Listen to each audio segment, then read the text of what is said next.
यूं तो जुआ सट्टे के मामलों पर पुलिस भी अक्सर कोई ध्यान नहीं देती। इलाकों में जुआ सट्टों का खेल चलता रहता है और फिर खाकी पर भी ये आरोप लगते रहते हैं कि सब कुछ उसकी शह पर होता है। लेकिन इस बार अजमेर पुलिस ने जब एक छापामार कार्रवाई की तो सामने आया वो जिसके बाद पुलिस भी हरकत में आ गई और हैरत में पड़ गई कि आखिर इस खेल में कोई ऐरे गहरे नहीं बल्कि हाई क्लास लोग भी शामिल हैं। रिपोर्ट अजमेर से।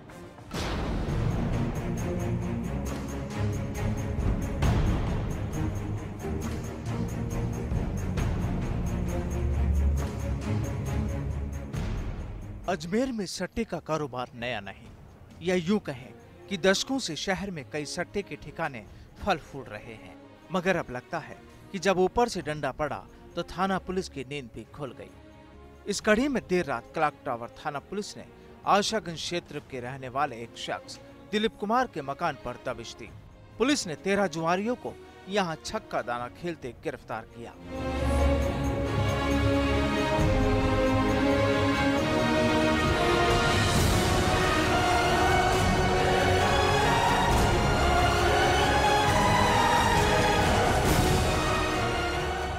पुलिस ने इनके पास से 2,53,000 रुपए भी बरामद किए।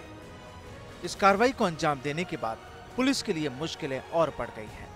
कार्रवाई के बाद से ही गिरफ्त में आए आरोपियों को छोड़ने के लिए सिफारिशें भी थाने पर बहुत आई।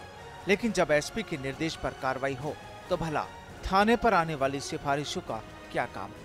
हम आपको यह सब इसलिए बता रहे हैं कि थाने में एक साथ मुंह लटकाए बैठे ये लोग आम नहीं, बल्कि शहर के नामचीन कपड़ा व्यापारी और सराफा कारोबारियों की औलादें और रिश्तेदार हैं।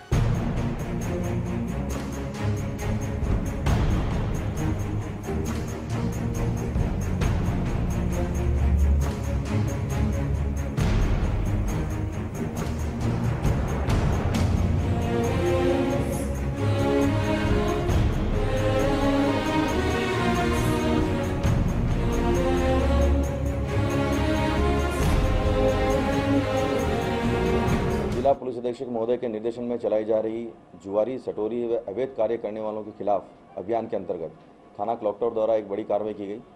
बड़ी कार्रवाई के अंतर्गत दिलीप नामक एक व्यक्ति था जो शुरू से ही थाना क्लॉक टावर के टारगेट पे था। उसको फॉलो किया गया तो पता चला कि उस व्यक्ति ने अपने मकान में जुआ सट्टा चलाने की कार्रवाई को प्रारंभ कर दिया है, जिसको कल रात को 1:30 बजे मन SHO रमेंद्र सिंह ने मैं अपनी टीम के दबिश दे के गिरफ्तार किया 13 आदमियों को, जिनके कब्जे से हमने एक बहुत बड़ी रकम बरामद की है, जिसकी मात्रा 2,53,000 के आसपास है। उन 13 जो अपराधी हैं, उन अपराधियों से हमने पूछताछ नोट बनाया उनसे कि कई समय से ये जो लिप्त हैं, इनमें से कई बड़े व्यापारी, सराफा व्यापारी और कई बड़े कपड़े व्यापारी हैं, उनके पुत्र और उनके रिश्तेदार इसमें सम्मिलित हैं।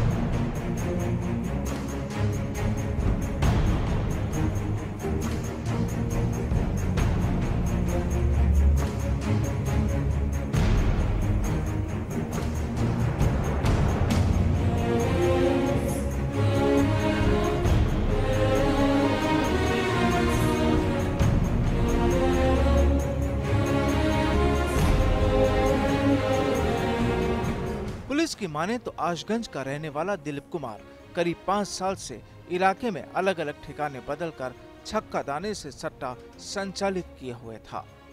उसके ठिकानों से शहर के कई शरीफजादों और व्यापारियों की औलादें और रिश्तेदार जुड़े हुए थे।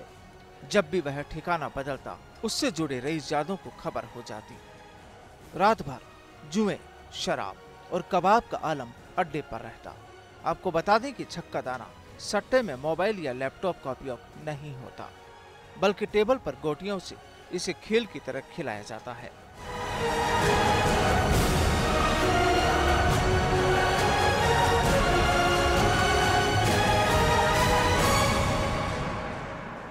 मेन इसमें दिलीप कुमार है, जो व्यक्ति अपने मकान को इन लोगों को किराए पे देता है। कई लंबे समय से लोग इस चीज़ों में इन्वॉल्व थे।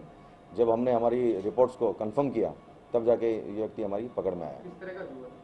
ये छक्का दाना से खेलने वाला जुआ है, जिसमें किसी लाइन का प्रयोग नहीं किया था, किसी मोबाइल का प्रयोग नहीं किया था।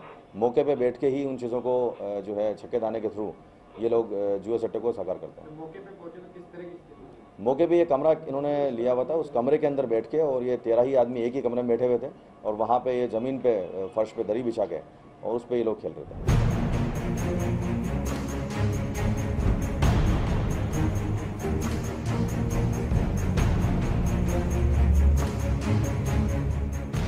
जुए सट्टे की लत और शराब की आदत ने कई लोगों को बर्बाद कर दिया।